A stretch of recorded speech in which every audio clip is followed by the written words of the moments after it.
রাজুদা এবং অপর্ণা। রাজুদা একটু হোক, সিগনেচারটা একটু হোক। 3টে পরোটা, আনলিমিটেড তরকারি, 1 টুকরো পেঁয়াজ, 1টা কাঁচা লঙ্কা, মাত্র 30 টাকা, যাতে ট্রেনের টিকিটও হবে না। প্রতিদিন কটা পরোটা তৈরি করেন বা কটা প্লেট? 50টা থেকে শুরু করেছিলাম, এখনো 500 করে করছি। হ্যাঁ, দিনে 500? কটা থেকে শুরু হয়? রাত 11:30টা থেকে শুরু করে দিতে হয়। মানে রান্না শুরু করেন রাত্রি 11:30টা থেকে। সকালে দোকান খোলে কটায়? 5টা 30 মিনিটে রেডি করে ফেলি। আচ্ছা, আর লোকজন দাঁড়িয়ে থাকে? লোকজন আগে থেকে রাত 12টা 1টা 3টে থেকেই দাঁড়িয়ে যায়। পুরো বাবারে, রাত্রি 3টে থেকে দাঁড়িয়ে থেকে পরোটা খাবে বলে সকালবেলা? ও দারুণ ব্যাপার। অপর্ণা, কিরম লাগছে তোমার এখন এই গোটা ব্যাপারটা? এই যে এখন তোমার বর প্রচন্ড ফেমাস হয়ে গেছে, হ্যাঁ, তুমি কি এটা আশা করেছিলে? আশা তো করিনি, কিন্তু এখন খুব ভালো লাগছে। রাস্তায় লোকজন ডেকে ডেকে কথা বলে না? পুরো ঘিরে ধরে।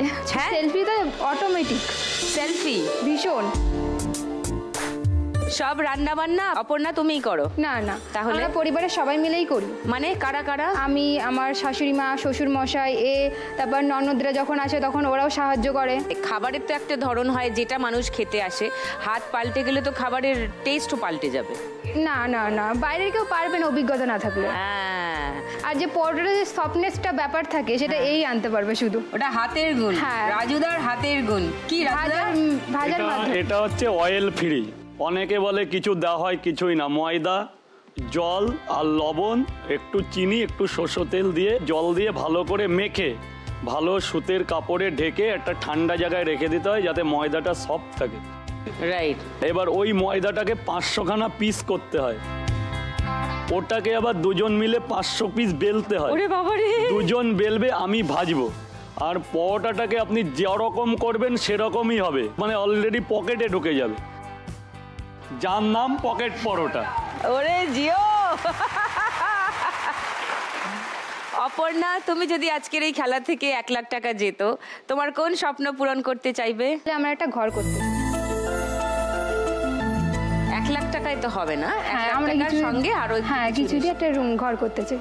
তো বোঝা গেল 1 লাখ টাকা পেলে খানিকটা হয়তো এগোনো যাবে। মানে আমি যেটা আমার পরিবারে আমি একা ইনকাম করি।